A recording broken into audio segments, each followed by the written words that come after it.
niluto ko today is ginisang Baguio beans.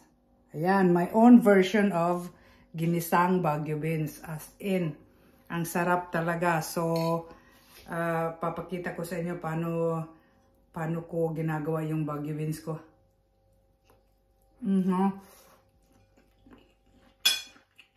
All-time favorite dito sa bahay namin with rice, of course.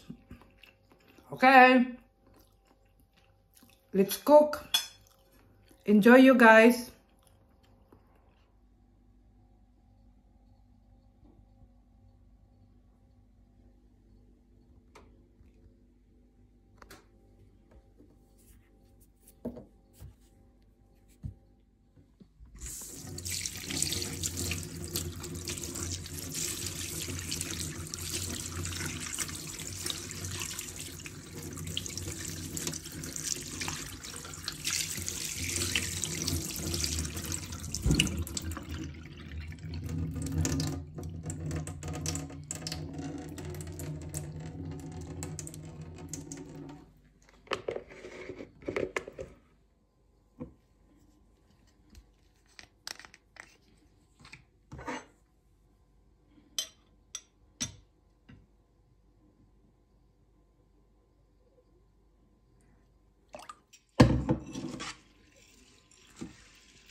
Okay, time to cook our Baguio beans with ground pork.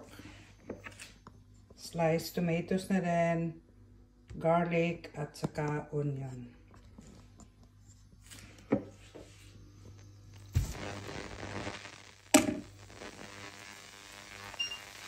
Yung paghugas ko ng ground pork, pinapatulo ko na din, no? Look at this, oh. Ang tubig, ano niya, blood niya sa ground pork.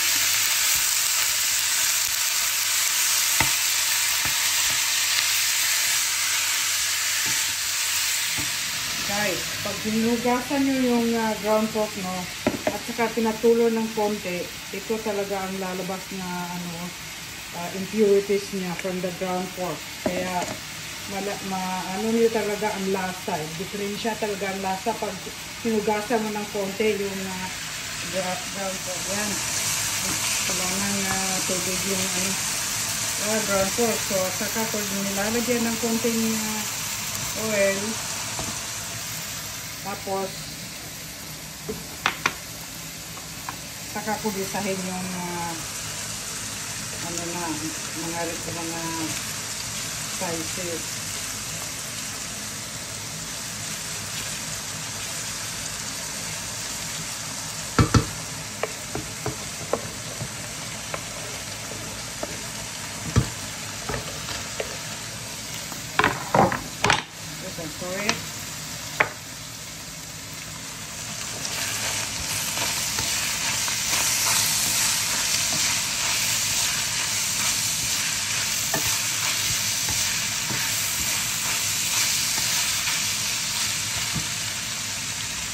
And lastly, itong Baguio beans.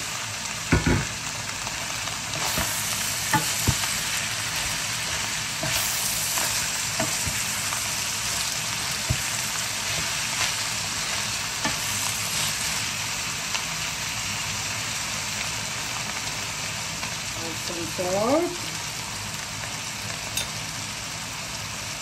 pepper, tapos soy sauce,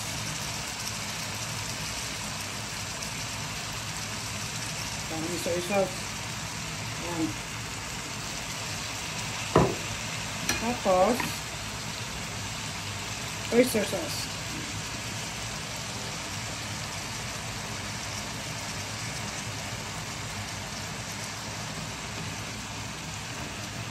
Yan.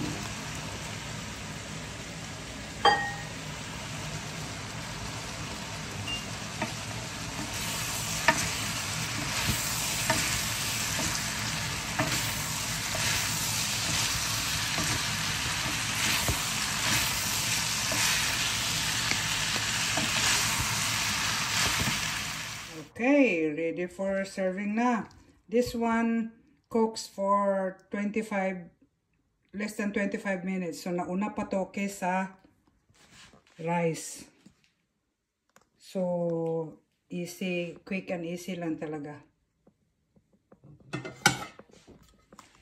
Dinner time, people!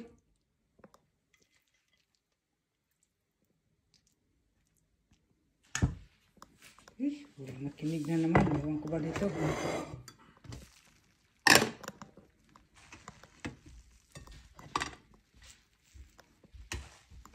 Kör till Fredrik då. Here. Varsågod. Here.